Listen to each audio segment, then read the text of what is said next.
जब हमने हिरण का शिकार करने के लिए आपको भेजा, एक बात बताएं, नारी को अपने पति पर हुक्म नहीं चलाना चाहिए। एक बार मैंने आदेश दिया, आन होकर कहा में भी जाओ महाराज हिरण का शिकार करो, मेरा हरण हो गया। मृग संग गए तब ध्यान था, मृग या वन की कोई भात करेगी, रजनी शरदान लगा करके हरि की हरिणी रग नारी हरे। हमें पता नहीं था कि आप हिरण का शिकार करके आएंगे, तब तक हमारा हरण हो जाएगा। खैर कोई बात नहीं, आपने कठिन संग्राम किया, रावण को मारा, हमें लंका से छुड़ाया, फिर आप अयोध्या के राजा बनाए गए और हम महारानी बनी। लेकिन वो धोबी ने गजब ढा दिया, तो आपने हमें सदा सदा के लिए छोड़ दिया। पिछली जिंदगी में आपके साथ में हमारा ब्याह जरूर हुआ, लेकिन रोना पड़ा, मुसीबत मिली। महाराज हालात वही है पिछले अवतार की तरह। तब जो रावण था आज वही शिशुपाल है, जानते हो। जय हो तुझे वो तीन जन्म का श्राप है। लेकिन महाराज तब रावण ने जोरिया हरण किया था, आपने मर्यादा का पालन करते हुए युद्ध किया, रावण मार करके हमें ले लिया। लेकिन अब की बात तो हमारे भाइयों ने ब्याह का उपक्रम तैयार कर दिया। अब कोई लड़ने की जुगाड़ नहीं रहेगी, इसलिए अब की पहले पत्र लिखूं, पद की करसी को विपत्ति सरेगी, यदि नाथ न आए तो याद रहे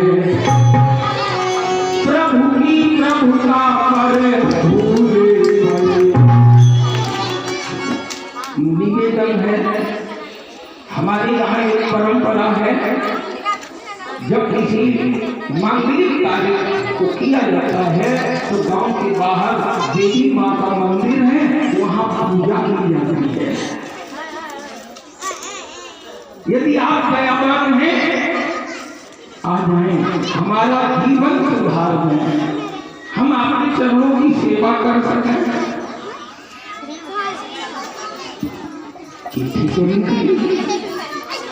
प्रभु की दासी कहला कर खल के संग ब्याही जाओगी, तो मेरी कोई हानि नहीं, परेशान तुम्हारी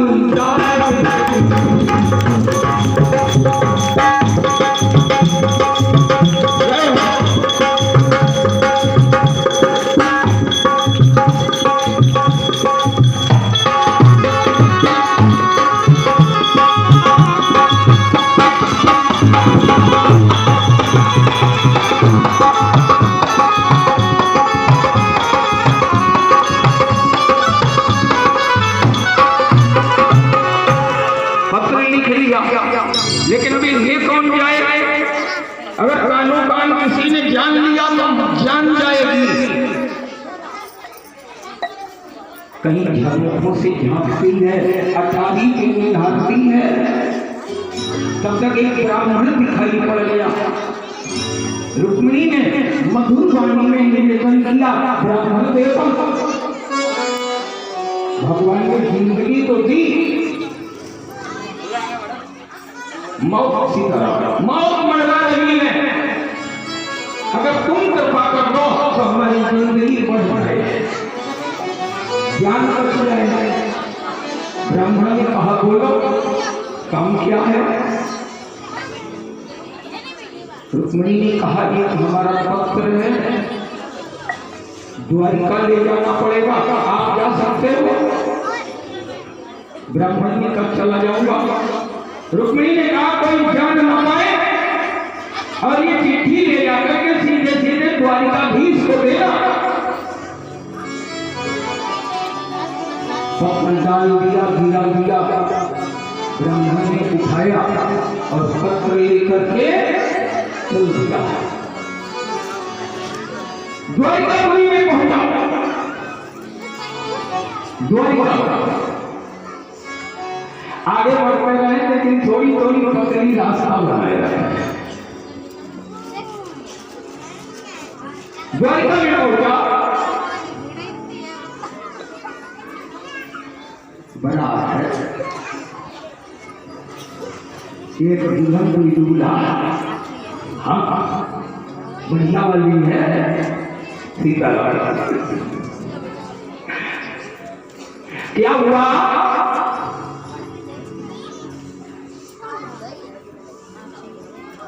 द्वारिकाधीश ने आओ भगत की स्वागत किया। ब्राह्मण देवता आप कहां से आए हैं और ये बताएं जिस देश में आप रहते हैं राजा धर्मात्मा है या नहीं? मैंने धर्म के लिए अवतार लिया है। ब्राह्मण ने कहा महाराज हम विदर्भ से आए हैं, हमारे महाराज भीष्म बड़े धर्मात्मा राजा हैं, उनकी बेटी का संदेश लाया है। क्या? हाँ जैसे पत्र पढ़ा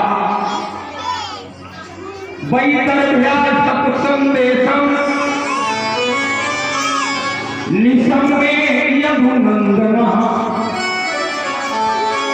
गृहीत्वा आयनां पाणौ प्रहसन्नं इदं ब्रवीतो।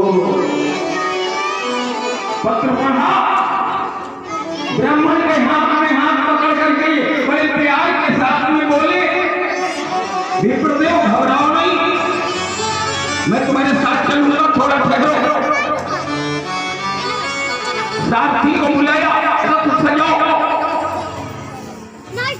बलराम भैया को बुलाया, वो बड़े भैया। रुक्मिणी हमसे ब्याह करना चाहती है परंतु उसका बड़ा भैया बाधा डाल रहा है, वो रो रही है, मैं जा रहा हूं, तुम चले आना। हो सकता है झगड़ा हो जाए क्योंकि शिशुपाल की बारात है। रथ पर ब्राह्मण को बैठाया, कमर में से घोड़े हाँक दिए। नगर के बाहर पहुंचे, रथ रोक दिया। ब्राह्मण से कहा जाओ रुक्मिणी से कह देना घबराना कतई नहीं, मैं द्वारिका में ले जाऊंगा।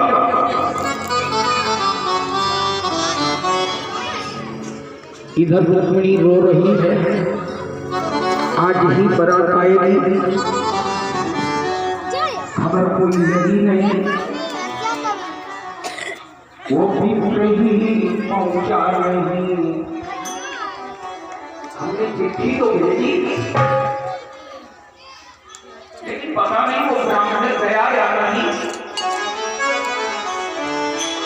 पराए काम को लोग कम गौर करते हैं। दूर है द्वारिका, नहीं गया होगा, फंस गया होगा। ये भी पहुंचा नहीं,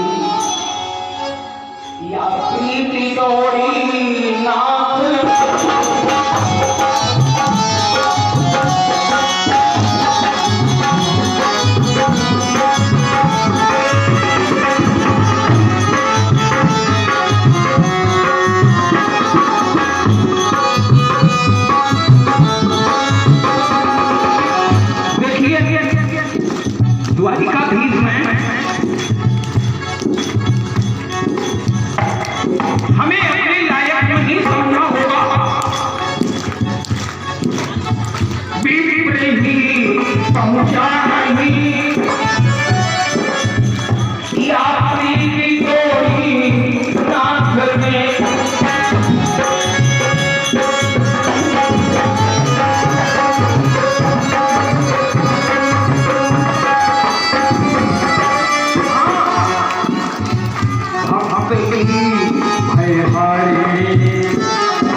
जोर हो गया होगा। पड़ गया निर्बल गरुड़ या मैं नहीं बोले।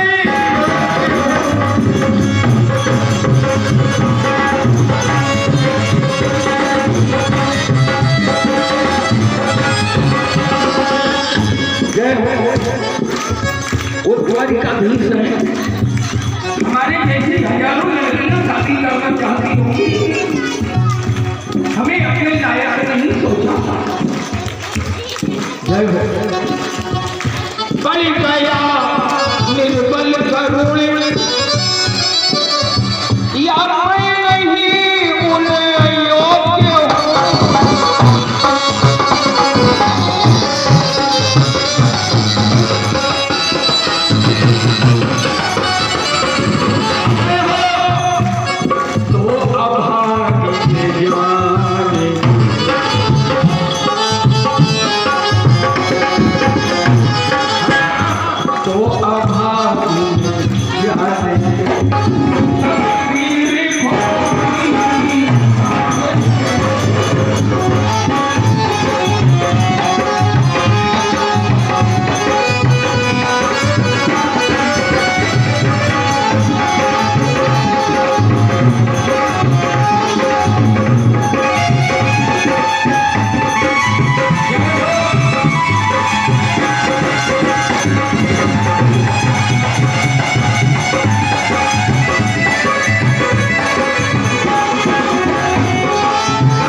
जयकारे में पीछे हो गए आप लोग कल से। क्या सिखा सिखाया भूल जाओगे? कथा इसलिए सुनी जाती, कोई फंक्शन नहीं है, कोई उत्सव नहीं है। कथा इसलिए सुनी जाती है कि हमें अपने कर्म का ज्ञान रहे। कर्म ही पूजा है, भूलना नहीं।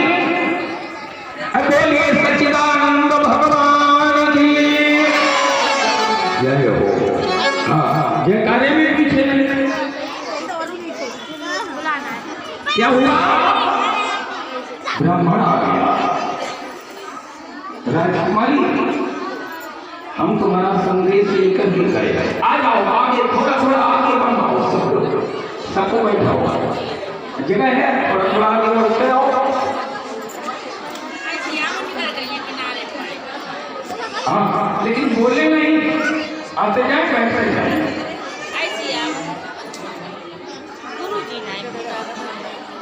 ब्राह्मण ने कहा राजपुत्री हम तुम्हारा संदेश पत्र लेकर के गए। द्वारिकाधीश आए हैं, नगर के बाहर ठहरे हुए हैं और उन्होंने कहा है झगड़ा कितना भी करना पड़े रुक्मिणी को द्वारिका ले गए। ब्राह्मण से हाथ जोड़े रुक्मिणी ने, महाराज आज आपने हमारे ऊपर इतना बड़ा एहसान किया, उपकार किया। हे ब्राह्मण देवता, अगर हम तीनों लोग की जागीर देवें तो भी बराबर नहीं है। लेकिन आज हम मजबूर हैं, केवल हमारा प्रणाम स्वीकार कर लो। ब्राह्मण चला गया। रुक्मिणी खुश है।